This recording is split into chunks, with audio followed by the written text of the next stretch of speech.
I had a merengue beat playing in my head.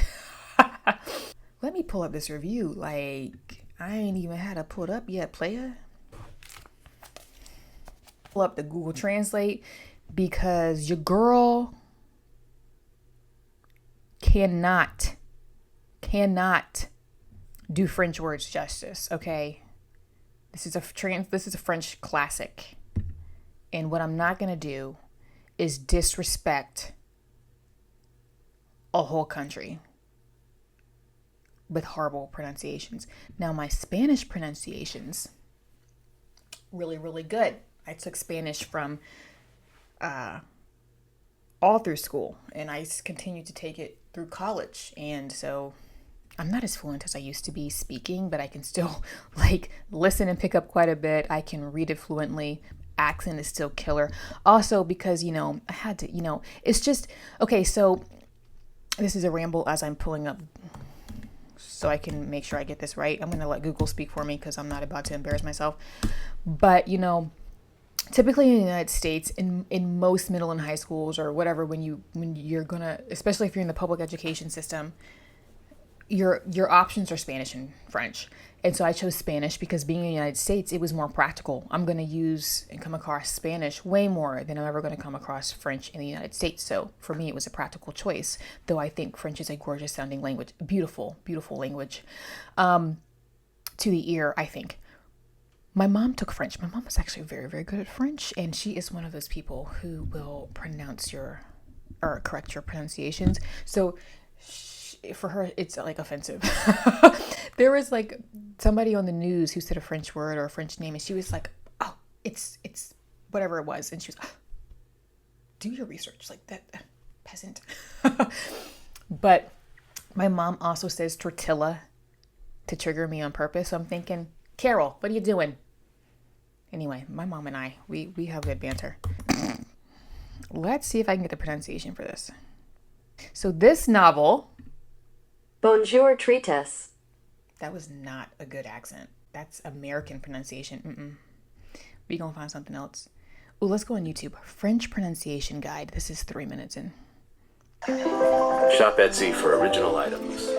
Ads. By real people. Be killing me, Smalls. Bonjour Tristesse. Can we speed that up a little bit? Bonjour. I need you to speed that up. Where's my... We get it. Françiose Sagan is the author. Anyway, that was a lot. If I have any French viewers, or French speaking, please forgive my ignorance. All right, this little novella, I enjoyed it. It is very French. It is very French, and I mean that in a good way. Okay, so all elements of a drama were to hand a libertine, a demi-mondaine, never heard that word before, and a strong-minded woman. So in this novella, I'm gonna call it BT. Actually, when I'm writing reviews, I create acronyms for what I'm writing. So when I'm writing, so I don't have to keep spelling long titles out over and over again. So this can be seen as a coming of age novel. When we have our main character, Cecile. Cecile is spending her summer in a villa outside of Paris with her father. I mean, I'm telling you, this novel it's like summer bougie, and I love it. Both individuals are very free-spirited. However, her father does get engaged to a very practical, sensible woman named Anne.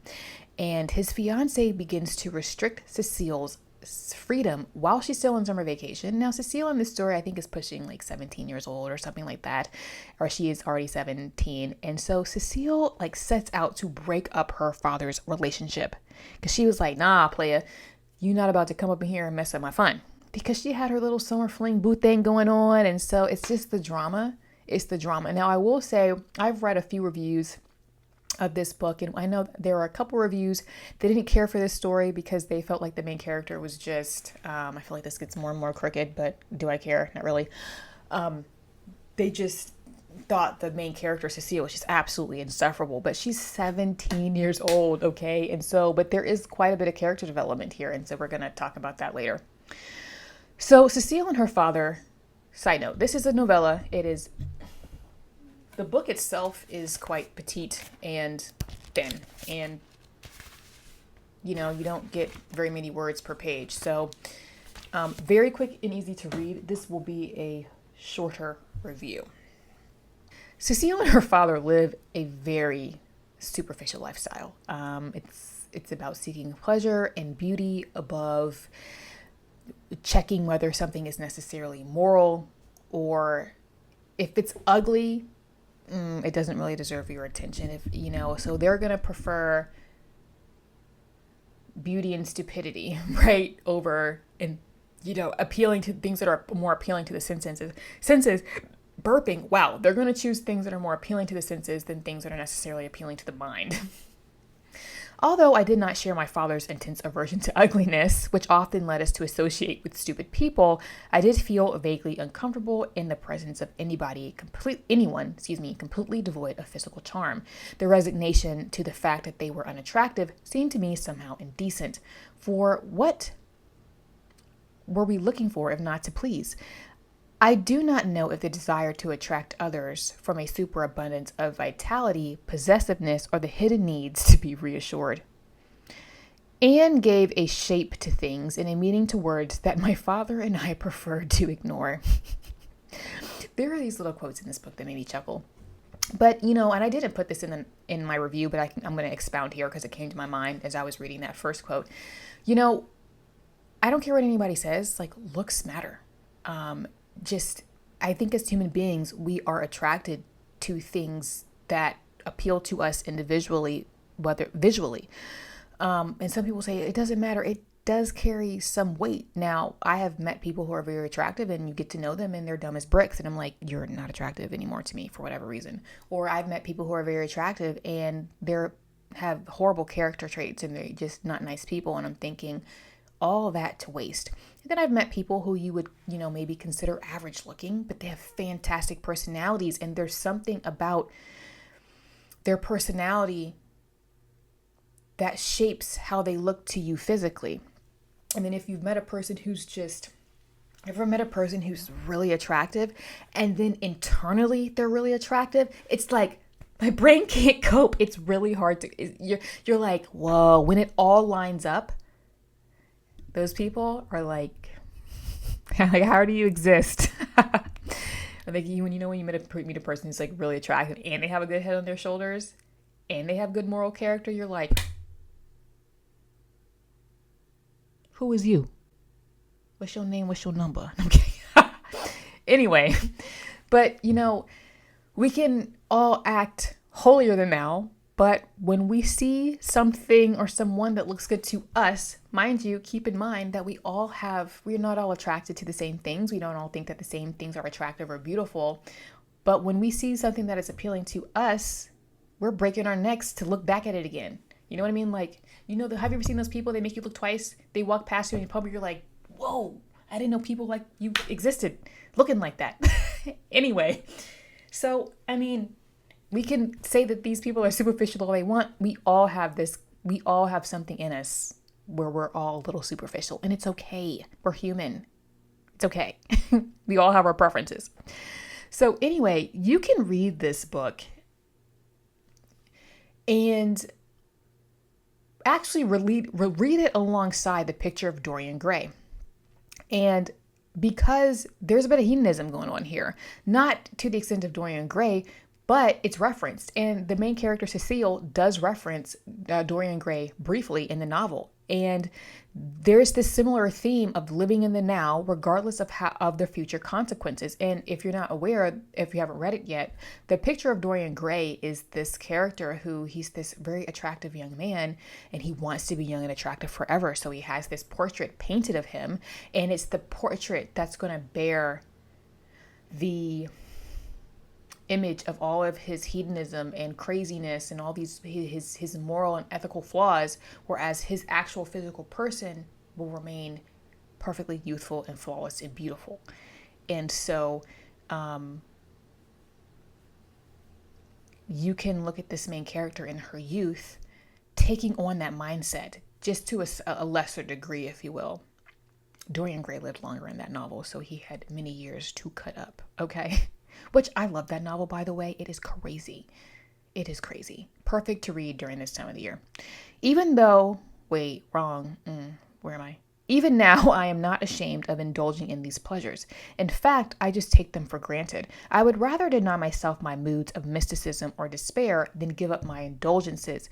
My love of pleasure seems to be the only consistent side of my character.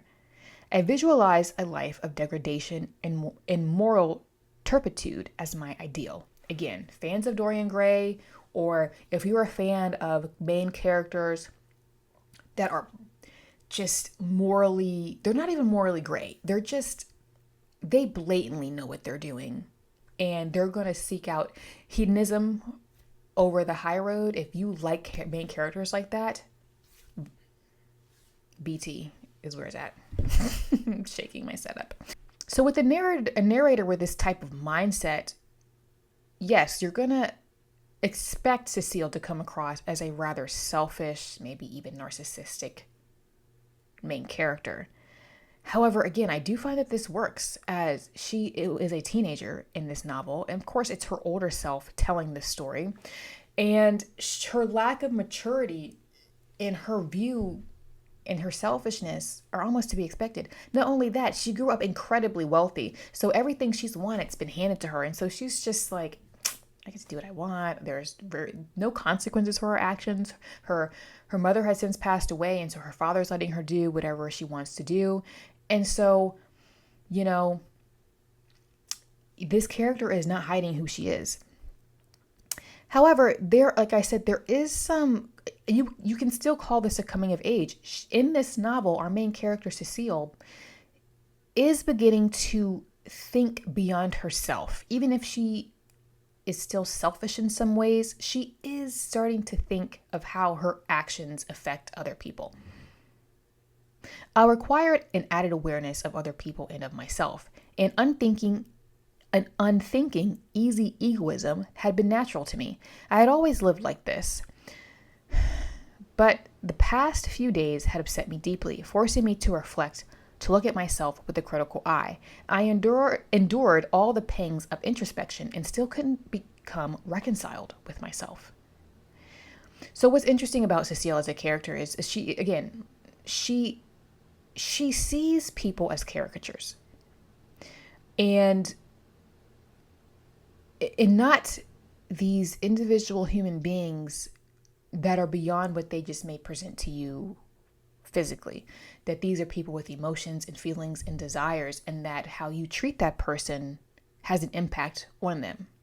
I had never thought of Anne as a woman, but as a personality. I had seen her as a self-assured, elegant, and clever person, but never as weak or sensual.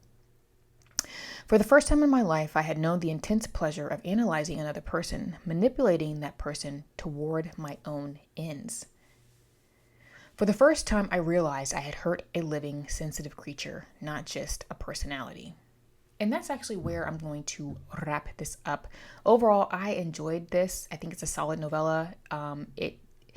Especially when you consider that this was published when the author was 18, when Sagan was 18 years old. And so the raw talent to write like this is evident. And yes, this is translated, but she wrote this and had it published by the time she was 18. And as I was reading, I was like, I was not stringing sentences together like this when I was 18. So the raw talent is there. And yes, this is a character that comes across as selfish and insufferable at times. The way that she treats Anne in particular, horrible. And, but she does begin to learn that there are consequences for her actions. And in some situations, there are consequences that you can never bounce back from. And if you read this story, you've read it, you know exactly what that is when it comes to Anne in particular. And so I enjoyed this little novella. It was a quick summer read, again, perfect for the summer. Quick read. It takes place, again, in a villa outside of Paris. There's a lot of time on a beach, time spent on a boat, parties and all that stuff. And so, but it's not shallow. My nose is itchy. And the plot is dramatic, ridiculously dramatic, and the themes are interesting. So if you like destructive, unlikable narrators, and if you like quintessentially French literature, I think this will work for you. Was it the most profound thing I've ever read? No, I enjoyed it. I think it's well written, especially for an 18-year-old at the time. And so I gave it a 3.5 out of 5. I enjoyed it, and I will dive into her other works that I can find that are published in English. So with that being said, have you read this story? Did you like it? Did you not like it? Please feel free to like, subscribe, and leave me a comment below. Also, feel free to follow me on Instagram, where I get into more book shenanigans. All of my book content goes there first, and I post the occasional goofy meme or reel in the Instagram stories because we all need a good laugh. Okay? Okay. I will see you in the next one. Bye.